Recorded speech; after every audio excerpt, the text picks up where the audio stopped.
하나님을 바라보는 자의 승리. 미가서 7장 4절로 13절. 서론. 무소불능하신 하나님께서는 언제나 하나님의 사람으로서 어찌할 수 없는 난관을 당하게 하고 거기서 하나님을 바라보는 용기를 낼 때 응답을 나리어 승리하게 한다는 것을 목적 두고 미가서 7장의 묵시를 보여준 것이다. 1. 하나님을 바라보는 자의 환경 4절로 6절. 그들의 가장 선한 자라도, 가시 같고 가장 정직한 자라도 찔레 울타리보다 더하도다. 그들의 파수꾼들의 날, 곧 그들의 형벌의 날이 임하였으니 이제는 그들이 요란하리로다. 너희는 이웃을 믿지 말며 친구를 의지하지 말며 내 품에 누운 여인에게라도 내 입의 문을 지킬지어다.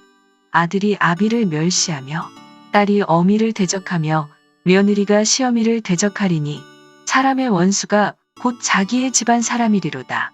사람이라는 것은 환경의 지배를 받는 것이 하나님의 사람이 아니고 환경을 초월해서 나가는 것을 용사적인 신앙이라는 것이다. 어떤 사람이 하나님을 믿는다 하면서 환경을 따라서 흔들리고 있다면 이 사람은 흔들리는 시간에 영적으로 마귀에게 정복을 당하는 것이니 도저히 승리를 이룰 신앙을 이루지 못한 자라고 보게 될 것이다. 신앙이라는 것은 어떠한 사람이 감히 지배할 수 없는 것을 가르쳐서 산 믿음이라는 것이다.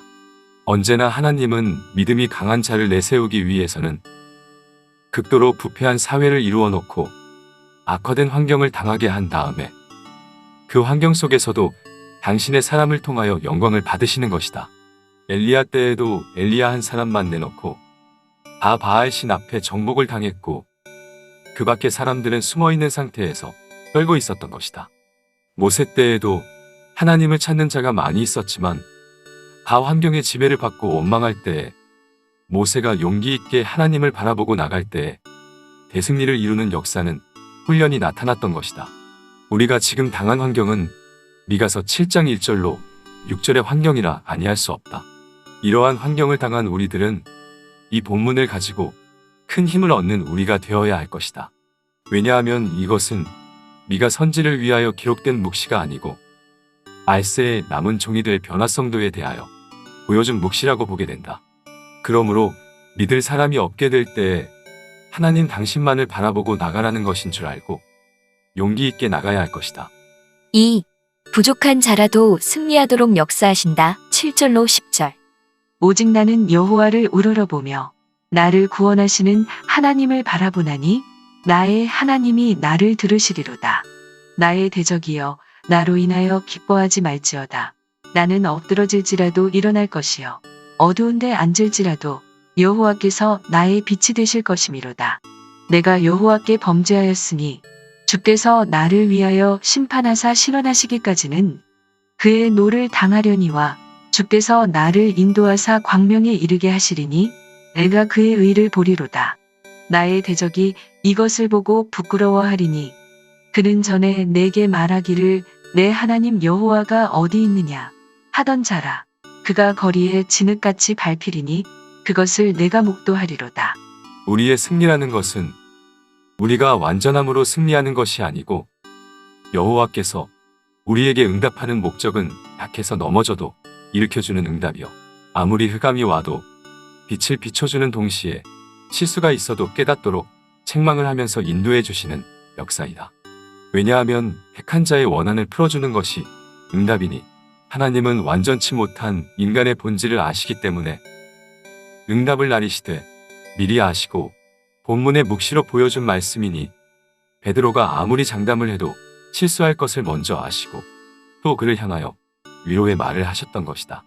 오늘 본문도 말세의 환난 날에 약한 우리들에게 위로의 말로 미리 말씀한 것이니 우리들은 조금도 낙심하지 말고 용기 있게 나가야 할 것이다.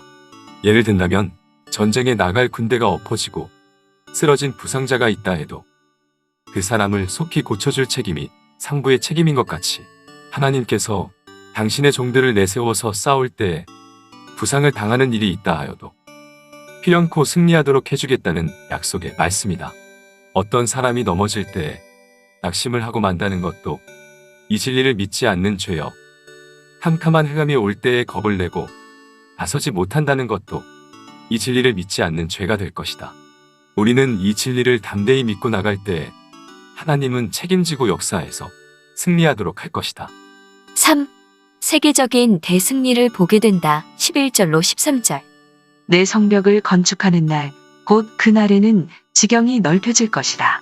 그날에는 아수르에서 애굽 성읍들에까지, 애굽에서 하수까지, 이 바다에서 저 바다까지, 이 산에서 저 산까지의 사람들이 내게로 돌아올 것이나 그 땅은 그 거민의 행위의 열매로 인하여 황무하리로다. 모든 사람들이 다 하나님을 바라보지 않고 세상을 바라보고 있는 때 속화된 세상에서 하나님을 바라본다는 그 신앙을 의로 보시는 하나님께서 세계 통일의 새 시대를 그 사람에게 주시겠다는 말씀이다. 하나님은 언제나 당신의 종에게 자기 힘으로는 어찌할 수 없는 자리에 떨어뜨려 놓는 것은 새 시대에 들어갈 인격을 찾기 위한 방법이다. 무서운 환란이 올 때에 하나님을 바라보지 않고 낙심한다는 것도 죄가 될 것이고, 또는 인간 방법으로서 사람을 포섭하고 교섭해서 그 사람의 덕을 보려는 것도 죄가 될 것이고, 또는 자기는 자신이 없다고 숨어서 자기 개인의 안락을 찾아보려는 것도 큰 죄가 된다. 그러므로 넘어져도 뛰는 자가 있고, 어두움이 와도 뚫고 나가는 자가 되고, 실수가 있다 해도 즉시 고쳐 바로 서는 자가 될 때 하나님은 그 사람으로 하여금 새 시대를 완전히 이루는 역사를 하시겠다는 것이다.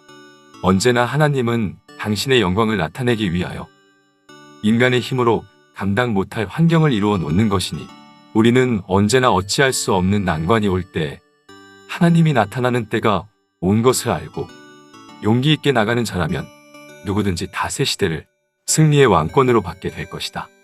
결론. 하나님께서 우리를 새 시대로 인도하는 데는 여러 가지 모략이 있으니, 가정으로 오는 시험, 이웃으로 오는 시험, 정치인을 통하여 오는 시험, 가장 가까운 친구를 통하여 오는 시험 등 여러 가지 어려운 시험이 많이 닥쳐올 때 하나님만 바라보고 나가는 자는 반드시 승리하도록 해서 새 시대를 이루겠다고 말씀한 것이니, 우리는 조금도 환경의 지배를 받지 않고 돌진에 걸음을 걸어야 될 것이다. 아멘.